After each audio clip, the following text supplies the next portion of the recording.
के किस्से तक पहुंच के वहां तक वो जानना चाहते हैं, कुछ काम करना चाहते हैं।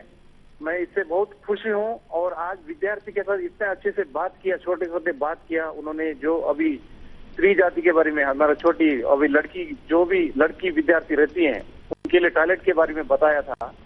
एक रेड फोर्ट में जब उनका भाषण भी हुआ था, उन्होंने यही सैनिटेशन के बारे में बताया था। मेरे बचपन से, मैं अभी 40 इयर्स ओल्ड हूँ, मैं बेंगलुरु महालक्ष्मी लेआउट से हूँ।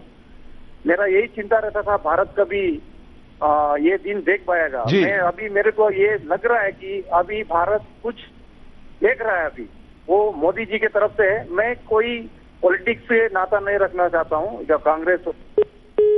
Dhanraj from Bangalore was our first caller. We've got our phone lines open, so keep the calls coming in. We do want to know what you think. I want to, while we wait for our next call, I want to bring in Jaiveer, Shergill, spokesperson for the Congress. Jaiveer, the Congress, has had a lot of things to say about the planning, the way the Modi government has gone about organizing this speech, it happening over school hours. Leaving all of that aside, the speech is over now.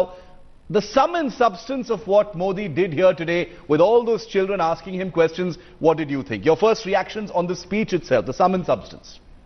Shiv, apart from, as you said, the complete derision of democracy, I think the speech completely lost the focus. I'm confused whether it was a Children's Day speech, it was a Teachers' Day speech, or it was a campaign mode. The focus of this day is respect and remembrance of the teachers. Mr. Modi used the word like used to be role models, or today in the family nobody wants to be the teacher. Well, that may be a fact, but today is this the words should be used to respect our teachers? No. Second, look at the irony of this. Entire emphasis was put on the need for toilets for girl children. I'll give you an example. Crores of rupees are being spent to source TVs. Closer to home, Punjab has 18,000 schools. 70% still don't have the amount of money today was spent, could have spent to get the work going. Number three, is this not a broad day hijack of a well-meaningful intended day? He started by saying this day was dedicated by Dr. Radhakrishna for teachers, for their celebration. But where in the speech did teachers figure, apart from being, I'm sorry to say, being ridiculed? But Jaiveer, some would say that the Congress is nitpicking on this entire event. Some would say that the Congress is nitpicking on this entire event because the Congress has never managed to, make Teachers' Day such a big. That's why the Congress is, displaying a measure of bad grace about this entire event. The point is, Congress will never let the self-obsession bulldoze over people's liberties. This is a direct infringement of the freedom of choice. Why should I listen to the Prime Minister? If I want to listen, I will listen. But why in self-obsession you're bulldozing over my liberties? The Constitution doesn't allow that. Which law of the land allows? Look at the language, the way the circular was couched. Any laxity will not be tolerated. Okay. I'm sorry to say.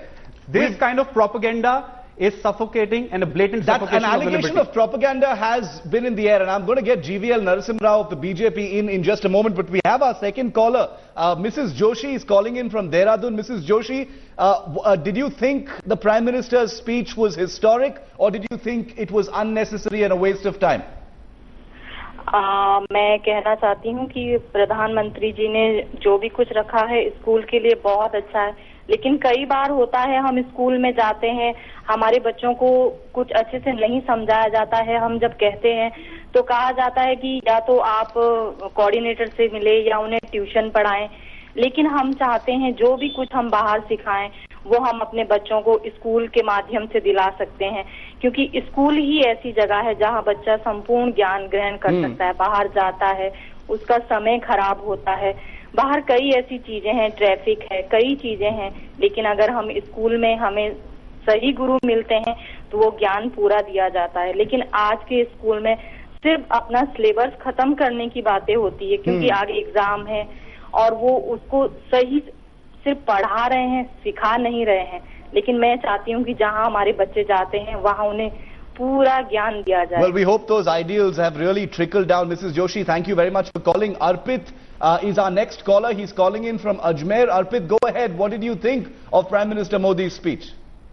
Point of view is basically Mr. Modi as a student. I'm an engineering college student myself, and I think Mr. Modi provided with a vision. Actually, he's a visionary leader, and I'm not associated with any political party as such. Yes. But the thing is, the Congress and every other political party keep on opposing for the sake of opposing. But I think this Prime Minister is actually doing something, and his intentions are pretty much clear. And that's a very good thing, and I can see a bright future in the coming days. So that's my point of view. Okay, Arpit, thanks for calling in. You're saying that you are heartened by what Narendra Modi has done and you think that it augurs well for the future. GVL Narasimha Rao, I want to bring you in right now to respond to what Jaiveer Shergill just said. He says it's a daylight hijack. It's propaganda. It was a complete misuse of a platform, and the teachers were not the spotlight. This was just, this was just a grandstanding by Narendra Modi. That's the sum and substance of the attack that you're getting right now, GVL Narasimha Rao. The people of the country are extremely happy with what has happened. The children, I think as one would have noticed during the broadcast, the entire 2-hour-long interaction, I would not say it was a speech, because the speech lasted only 15-20 minutes and bulk of it was meant for interaction. I think the children seemed very, very excited. We heard children speak from every corner of the country. There was a lot of energy, there was a lot of excitement among children. So I think there is every need. In fact, for the first time in this country, Teachers' Day has been celebrated with such great fervor and almost a festive-like atmosphere.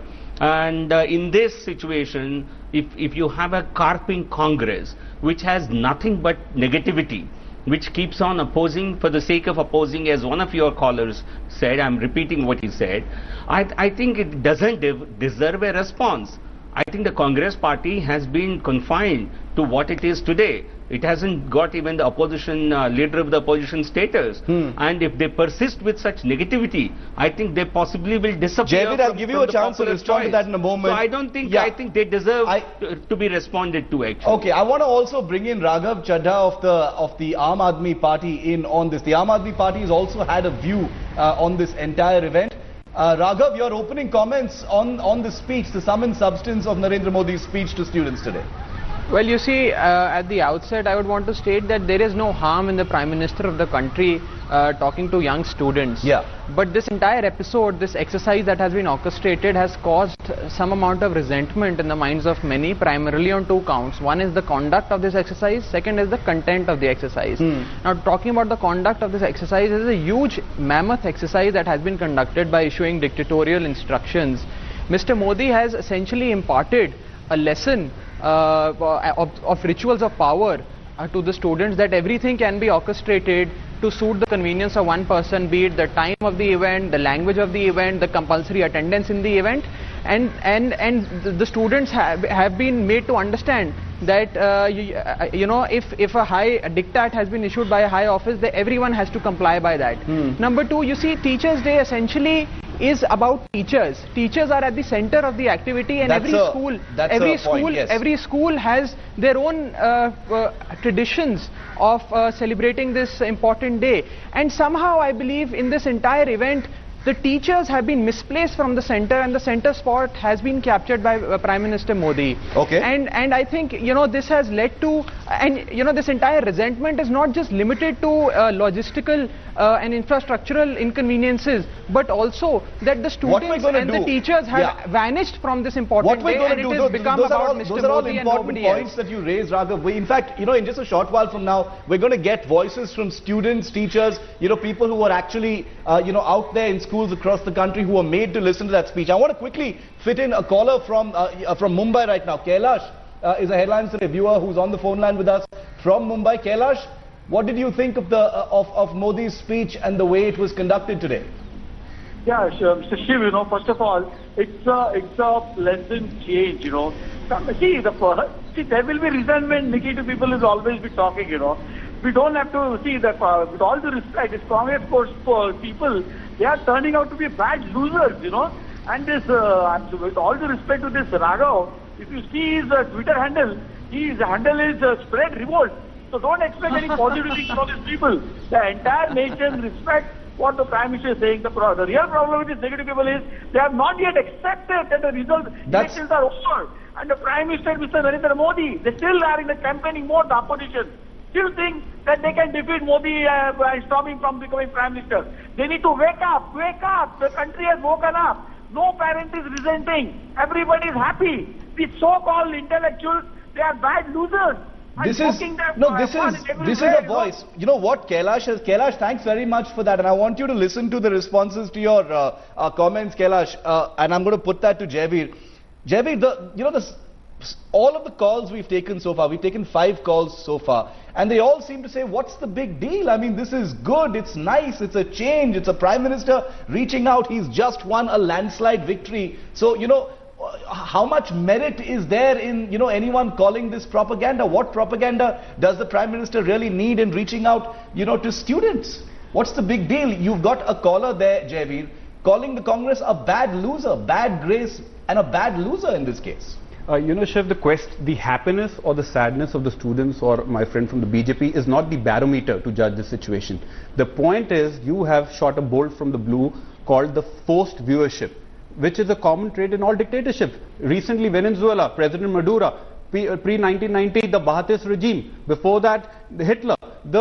Today, we all might be happy, but it does not give the government the power to usurp the constitution, to force or mandatorily make attendance compulsory. That is a larger question. Today, it might be a happy situation. This is the first step. What's next? A Bal Bharati school in Noida is already giving exams to rate how did Pradhan Mantri, Mr. Modi speak. What is next? On Sunday, watching Kyunki Saas Bhi Bahu Thi might be made compulsory. Where are we? There is a fine, thin line between discipline, democracy, and dictatorship, and happiness and sadness is not the barometer. The issue of compulsory viewership remains unresolved. And I'm going to put that question to GVL Narasimha Rao after we come back from a very short break, because that part, seems to be unresolved at this stage. Dictatorial, could a much larger audience have been ensured if this wasn't a mandatory exercise? Was it even necessary to make it, a compulsory diktat for schools to actually tune in, given the kind of appeal that Prime Minister Modi already apparently has with youth across the country? Was it even necessary to actually force this down schools' throats across the country? We're going to come back to that controversial aspect, but I want to tell our viewers that this is about your voice as well. We've got the politicians who will continue to fight, but we want to put your voices out there because we want to know what you think. And remember, our phone lines are going to remain open right through the day today. We want to hear what you think of Narendra Modi's speech and the manner in which this entire event was conducted. We're taking a quick break. Those are the numbers on your screen. Tweet with that hashtag. Back in 2 minutes.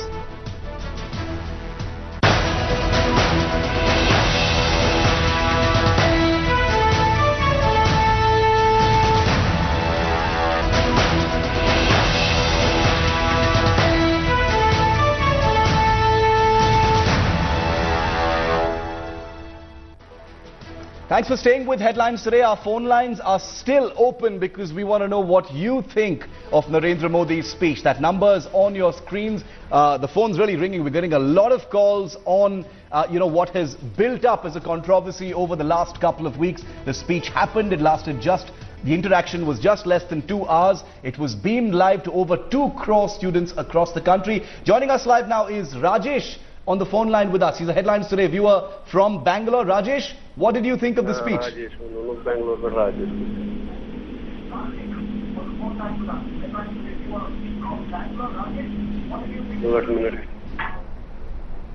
Rajesh, can you hear me? Okay, we'll get back to our caller in just a moment. We'd also like to tell our viewers to lower the volume on your television when you're getting the question. Otherwise, you won't be able to hear me. You'll probably get an echo and you won't hear my question. Okay, I want to go straight across to Jugal Purohit, my colleague, who joins me live from a school in Delhi. Jugal, we understand that there was a bit of a muddle there where the power actually went off. I mean, this doesn't illustrate things better, does it? A government school in Delhi where there was a power outage right in the middle of Modi's speech.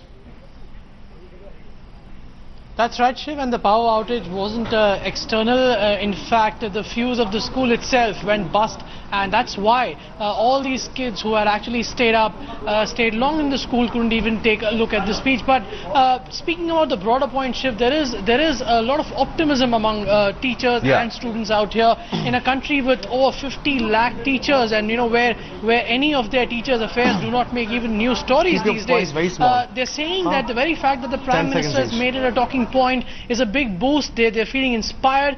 Even the students, despite the fact that they couldn't even watch the entire program, say that the Prime Minister chose to speak to them through the television is a big thing, and I spoke to a lot of them, and we'll put out those packages very soon. The kids are saying to us that they feel extremely inspired by the Prime Minister speaking, and for the first time, Shiv, they're saying that we are actually feeling so empowered for the Prime Minister, to talk to us and seek our views. So it's overall had quite a good impact in the school, notwithstanding the power cuts, notwithstanding the poor, abysmal facilities that are existing out here, but the school making all its effort. They held this entire viewing in a science lab with a leaky roof on the top. The rainfall was continuously disrupting. So it was quite a spectacle to watch, but as I said, on the whole, a very, very positive note is what I found resonating among the teachers and the students out here. Okay, so in that Delhi school, the students were happy to be there even under a leaky roof and with iffy power supply. They were happy to listen to Prime Minister Modi. I want to go across to Indrajit Kundu, my colleague who's joining me live from Kolkata, where there was actually a Narendra Modi blackout. Indrajit, the school that you're at, what happened there? Well, Shiv, across Bengal and specifically in Calcutta, there might have been a blackout of sorts, especially in the state government-run schools. But we are here at the Kendriya Vidyalaya, and students here were pretty emphatic when they were listening to Prime Minister Narendra Modi. What is the one take-home point from the entire speech? A very motivational speech he has given, and he has mentioned very good points in his speech. But the one thing I liked very most, it was he mentioned about Google. Everyone search in Google and get very adequate amount of knowledge, but that knowledge is not very essential for us. That is just not information is not good enough, as he tried to say. What is your take-home point? The washrooms should be made for the girl child, because without it, no girl child will be able to go to school. Especially in remote and rural areas, it should be mostly emphasized on that. The toilets are a very important point. About you? About me, it's like that youth is the most, he spotted the light on youth. Youth is our future. It's like today's youth is tomorrow's future. So emphasis on youth was very catchy. And what about you? He said that today's